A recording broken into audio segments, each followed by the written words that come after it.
ഒരു ക്ലാസ്സിലെ 20 കുട്ടികളുടെ ശരാശരി ഭാരം 45 കിലോഗ്രാമാണ്. ഇവിടെ നിന്നും 50 കിലോഗ്രാം ഭാരമുള്ള ഒരു കുട്ടി പിരിഞ്ഞുപോയി. പകരം മറ്റൊരു കുട്ടി വന്നപ്പോൾ ശരാശരി ഭാരം 2 കിലോഗ്രാം വർദ്ധിച്ചു. എങ്കിൽ പുതുതായി വന്ന കുട്ടിയുടെ ഭാരം എത്ര? അപ്പോൾ ഇങ്ങനത്തെ ഒരു ചോദ്യം കണ്ടാൽ, അതായത് പുതുതായിട്ട് വന്നൊരു കുട്ടിയുടെ ഭാരം എത്ര എന്നാണ് നാം കണ്ടുപിടിക്കേണ്ടത്. ഈ ചോദ്യത്തിൻ്റെ ഉത്തരം കണ്ടുപിടിക്കാനായിട്ടുള്ള ഒരു എളുപ്പ വഴി അല്ലെങ്കിൽ ഫോർമുല രൂപമാണ് പോയ ആളിൻ്റെ ഭാരം പ്ലസ് ഓർ മൈനസ് അംഗസംഖ്യ ഇൻറ്റു ശരാശരിയിലെ വ്യത്യാസം. നമ്മുടെ ഫോർമുല എന്താണ്? പോയ ആളിൻ്റെ ഭാരം പ്ലസ് ഓർ മൈനസ് അംഗസംഖ്യ ഇൻറ്റു ശരാശരിയിലെ വ്യത്യാസം.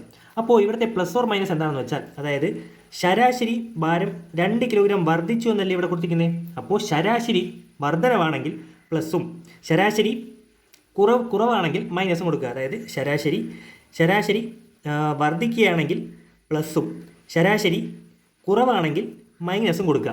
അപ്പോൾ ഇവിടെ നമ്മൾ നോക്കുമ്പോൾ പോയ ആളിൻ്റെ ഭാരം നമുക്ക് വേണം. അപ്പോൾ ഒരു ക്ലാസ്സിലെ 20 കുട്ടികളുടെ ശരാശരി ഭാരം 45 കിലോഗ്രാമാണ്. ഇവിടെ നിന്നും 50 കിലോഗ്രാം ഭാരമുള്ള ഒരു കുട്ടി പിരിഞ്ഞു പോയി. അപ്പോൾ പോയ ആളിൻ്റെ ഭാരം എത്രയാണ്? 50 കിലോഗ്രാം പിരിഞ്ഞു പോയി. പകരം മറ്റൊരു കുട്ടി വന്നപ്പോൾ ശരാശരി ഭാരം 2 കിലോഗ്രാം വർദ്ധിച്ചു. 2 കിലോഗ്രാം വർദ്ധിച്ചു എന്നാണ് ഉള്ളത്. അപ്പോൾ വർദ്ധിച്ചതുകൊണ്ട് തന്നെ നമ്മളിവിടെ പ്ലസ് കൊടുക്കുന്നു. പ്ലസ് നമുക്കിനി വേണ്ടത് അംഗസംഖ്യ ഇൻറ്റു ശരാശരിയിലെ വ്യത്യാസം. അംഗസംഖ്യ എത്രയാണ്? ഒരു ക്ലാസ്സിലെ 20 കുട്ടികളുടെ ശരാശരി ഭാരമാണ് തന്നിരിക്കുന്നത്. അപ്പോൾ അംഗസംഖ്യ 20 ഇൻറ്റു ശരാശരിയിലെ വ്യത്യാസം 2 കിലോഗ്രാം വർദ്ധിച്ചു എന്നല്ല തന്നിരിക്കുന്നത്. അപ്പോൾ ശരാശരിയിലെ വ്യത്യാസം 2 തന്നെയാണ്. That is equal to 50 plus 20 into 2 എത്രയാണ്? 40. That is equal to 50 plus 40 90 കിലോഗ്രാമാണ് വന്ന കുട്ടിയുടെ ഭാരം എന്ന് പറയുന്നത്. നമുക്ക് ഈ മോഡലിൽ ഒരു ചോദ്യം കൂടെ നോക്കാം. 24 പേരുള്ള ഒരു ക്ലാസ്സിൽ നിന്നും 60 മാർക്കുള്ള ഒരു കുട്ടി പിരിഞ്ഞു പോയി. പകരം മറ്റൊരു കുട്ടി വന്നപ്പോൾ ശരാശരി 3/1 കുറഞ്ഞു. എങ്കിൽ പുതുതായി വന്ന കുട്ടിയുടെ മാർക്ക് എത്ര? അപ്പോൾ നമ്മുടെ ഫോർമുലയൊന്നും മാറ്റില്ല. ഫോർമുല മറ്റേത് തന്നെയാണ്. പോയ ആളിൻ്റെ ഭാരം പ്ലസ് ഓർ മൈനസ് അംഗസംഖ്യ ഇൻറ്റു ശരാശരിയിലെ വ്യത്യാസം.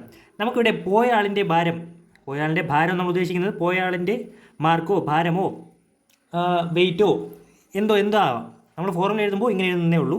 അപ്പോൾ പോയ ആളിൻ്റെ മാർക്ക് ഇവിടെ നോക്കുമ്പോൾ പോയ ആളിൻ്റെ മാർക്കാണ് നമ്മൾ ഉപയോഗിക്കുന്നത്. അപ്പോൾ ഒരു ക്ലാസ്സിൽ നിന്നും 60 മാർക്കുള്ള ഒരു കുട്ടി പിരിഞ്ഞു പോയി. അപ്പോൾ പോയ ആളിൻ്റെ മാർക്ക് എത്രയാണ്? 60. ഇനി പ്ലസ് ഓർ മൈനസ് ആണോ നമ്മൾ നോക്കണം. ഇവിടെ പറഞ്ഞിരിക്കുന്നത് മറ്റൊരു കുട്ടി വന്നപ്പോൾ ശരാശരി 3/1 കുറഞ്ഞു. അപ്പോൾ ഇവിടെ ശരാശരി കുറയുകയാണ് ചെയ്തത്. അപ്പോൾ ശരാശരി കുറഞ്ഞാൽ മൈനസ്, കൂടിയാൽ പ്ലസ്, കുറഞ്ഞാൽ മൈനസ്. 60 മൈനസ് അംഗസംഖ്യ ഇൻറ്റു ശരാശരിയിലെ വ്യത്യാസം.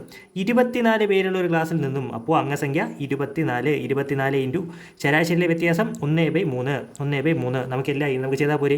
ഈക്വൽ ടു ഈ 3ഉം 24 വെട്ടിക്കൂടെ.